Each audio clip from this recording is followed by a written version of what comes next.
I wanted to convene this panel to have a serious discussion of this issue. This tax existed in New York from 1905 to 1981. And it was originally introduced by the Republican Party because the Republicans preferred sales tax to income and property tax. And as a sales tax, it works the same way that you do when you go to the store.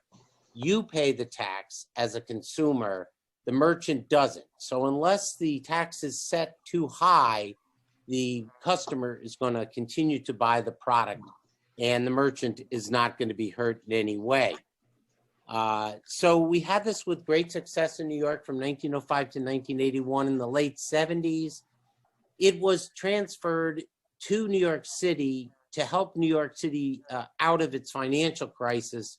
And then when the financial crisis was over, unfortunately, the mayor of New York at the time, Abraham Beame, was convinced that the tax was not needed anymore, and he prevailed upon the state to eliminate it. Do you, Professor Stiglitz, you have audio and can hear everyone? I can hear you. All right. Okay. So we were going to start with you.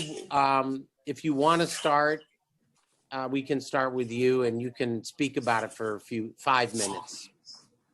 Oh, sure. Okay. But I didn't give the introduction. So as we know from the flyer, Professor Stiglitz is a Nobel Prize winning economist, currently at Columbia University, was chief economist of the World Bank, and most importantly, Phil Steck has read 2 of his books, Free Fall, which is about the financial crisis, and also his book on the negative effects of inequality in economics. So, Professor Stiglitz. Well, let me just say a few words in introduction. I've been a big advocate of some version of a financial transactions tax, like a stock transfer. And let me try to explain why. In general, you should tax bad things rather than good things. That's why we believe a good thing to tax pollution, carbon taxes, because you get the benefit of raising revenue and discouraging activities that may be harmful. Now, one of the things that is my own research clarified was that there is excessive trading in financial markets. A lot of it is speculative. It leads to excessive volatility in markets. And so to the extent that a financial transaction tax or a stock transfer tax discourages this wasteful kind of economic activity that contributes to economic volatility, it is actually raising revenues and increasing the overall efficiency of the economy. Now, this happens to have one more dimension, which is that on average, the people who pay the tax tend to be in the upper income distribution. So in a country that has as much inequality as the United States, the arguments for a stock transfer tax are even more compelling. This is a particularly germane moment to be talking about this, because we will be needing enormous amount of revenues. The COVID-19 is resulting in marked decreases in tax revenues in all the states, and New York included.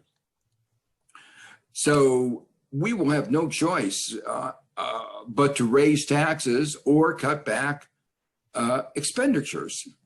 And cutting back expenditures will have, if all the states do it, significant macroeconomic consequences. It will result in slowing down of the economic recovery, but it will also have very adverse social consequences because our healthcare system, our education system, our welfare system depends to a very large extent on state tax revenues. So there is a particular imperative at this moment to look for the best kinds of taxes that we can to raise the revenues that we clearly need. One more aspect of this is that I do not believe that there will actually be much of an effect of the tax at all on economic behavior, say a slight effect in discouraging excess speculation, but at the rates that people are talking about the tax, it is not likely to have any adverse effect, and as I said, may have some positive economic effects. Well, thank you very much, Professor. I would note that one of the earliest proponents of this was John Maynard Keynes, the famous British economist, and many times in the assembly, I say that some of my colleagues act as if John Maynard Keynes had never walked the face of the earth, but fortunately he did. And a lot of our great economic policies came from that. So I'd introduced Professor Poland briefly. I also want to say that I did read his study from 2003 on the New York state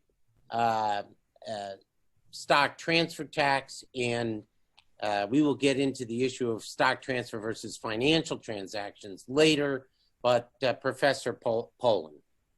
Thanks very much. I'm very happy to be here. I've read Professor Stiglitz's paper, I think from 1989 on this subject. It was one of my inspirations. So I was asked to address the issue of the employment impacts of imposing this tax, which was one of the main issues that I was asked to address way back in 2003. So I want to tell you a little bit about the results that I published in 2003 and then bring it up to date. Well, just as a matter of a statistical relationship, so we studied statistically the relationship between the level of trading volume that takes place in the New York Stock Exchange and employment in the financial markets. We did this study for this 25-year period up to around 2000. Statistically, we found no relationship whatsoever. And if people want to go back and look at our paper, we have a nice graph that shows that actually the stock market trading is going up and employment is actually going down anyway because of the greater efficiencies that are taking place in the market. Now, that's a statistical relationship, but so why would we see this, that basically we find no relationship whatsoever? And let me just give some of the substantive bases for that. First of all, what we're really talking about with this tax as it affects people in the market, traders, it's the total amount of transactions costs. So the tax adds to the total amount of money you have to spend in order to effectuate a trade. Okay, so the real heart of the matter is how much are you affecting how much somebody has to pay to trade on the stock market. Now, as it happens, the New York Stock Exchange, for which this tax would apply, already has lower transaction costs than over-the-counter and NASDAQ. It did in 2003, and I've done an updated study published in 2018. There's various ways that you can measure transactions costs. Different researchers have different techniques, but the basic finding consistently is that the New York Stock Exchange transactions costs are lower. The reason they're lower is precisely there's more volume, there's more liquidity, and so it's easier to undertake trades. So we're already at lower transactions costs. So tacking on, and in this case, what we're talking about is a tax of 0.25% at maximum, which means on a $1,000 trade, it's going to cost $2.50 in the tax to do the trade. So it's not enough money to really make any difference in terms of the trading decisions of market participants. Now, another issue that came up back in 2003 and is still present is, well, why wouldn't the New York Stock Exchange just leave New York? Why not just go across the river to New Jersey? Well, again, the big answer is, yes, that could happen if you were imposing very significant costs on traders in New York. And they say, well, you know, we can't handle that. But again, $2.50 on a $1,000 trade is not enough to dramatically change behavior.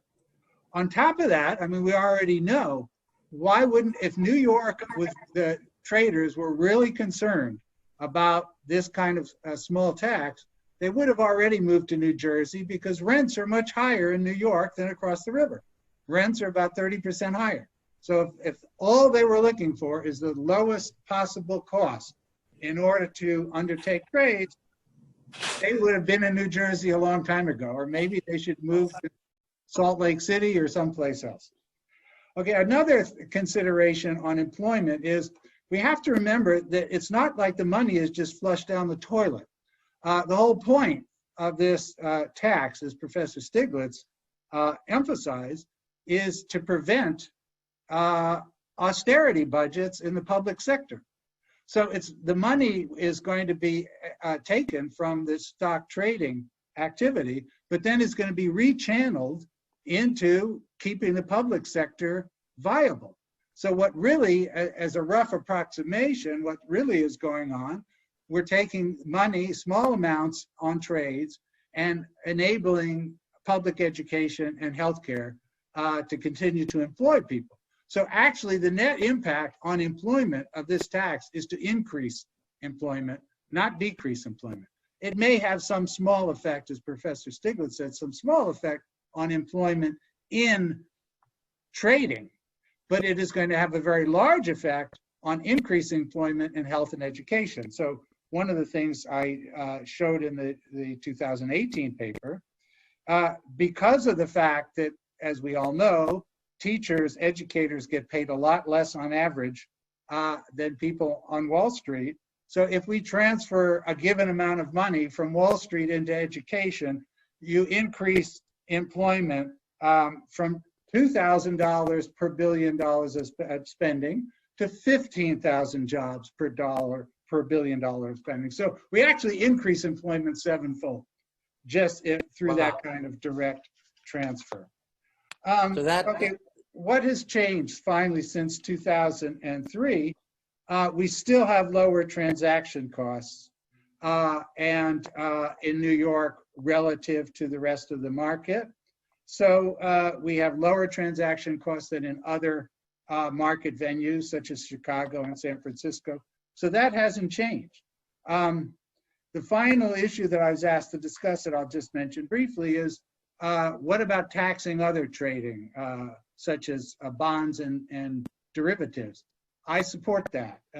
In this 2018 paper, I think if we're going to tax stocks, we should tax the market across the board and therefore prevent any kind of market distortion whereby traders say, well, hey, you know, we're going to have to pay a tax if we trade in stocks, so why not move into the bond market?